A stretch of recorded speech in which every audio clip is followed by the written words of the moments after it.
मुल्क के इस कानून की धज्जी इस तरह से उड़ाई गई कि आज कुछ बेईमान मुसलमानों और कुछ बेईमान गैर मुस्लिमों और बेईमान हुकूमतों ने भी वक्फ की जायदाद पे कब्जा और तसल्लुत जमा कर हमें शर्मिंदा किया।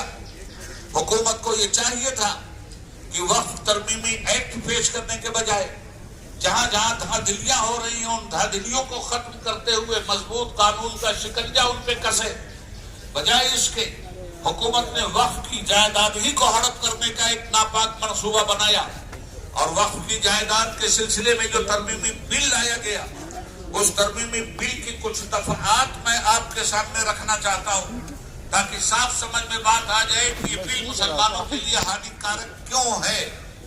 पहली बात, कोई भी ट्रस्ट हो हिंदुस्तान में, मंदिरों के बहुत बड़े बड़े ट्रस्ट हैं, हमारे सिख भाइयों के गुरुद्वारों के बहुत बड़े बड़े ट्रस्ट हैं, बौद्धिस्ट भाइयों के बहुत बड़े ट्रस्ट हैं। किसी भी ट्रस्ट में किसी गैर बिरादरी को मेंबर की हैसियत से एंट्री नहीं है।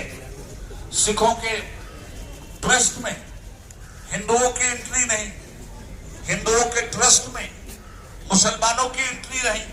आखिर ये कौन सा कानून है कि आपने जो इस वक्त वक्फ तरमीमी एक्ट पेश किया है उसमें आप ये कह रहे हैं कि वक्फ के काउंसिल में या वक्फ बोर्ड में या वक्फ की इमलाक के हिसाब में मुसलमानों के ट्रस्ट में 2 गैर मुस्लिम भी होंगे। ये तानाशाही, ये अंग्रेजों के दौर की हमें याद दिलाती है। सफेद अंग्रेज चले गए मगर काली औलादे पैदा करके गए। जो तबाही सफेद अंग्रेजों ने मचाई थी वही तबाही आज ये काली औलादें अगर मचाएंगी तो याद रखना चाहिए इन्हें हमारे बाप दादा ने।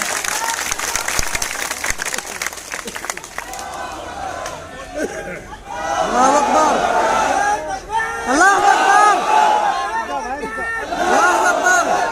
याद रखना चाहिए इस बात को कि हिंदुस्तान में हम ताबेदार बनकर जीने के लिए तैयार नहीं थे। हम हिंदुस्तान के वफादार भी हैं और हकदार भी हैं। हिंदुस्तान किसी के बाप की जागीर नहीं है। ताबेदारी के तौर पर हमने हिंदुस्तान को कबूल नहीं किया है, वफादारी की बुनियाद पर हमने हिंदुस्तान को कबूल किया।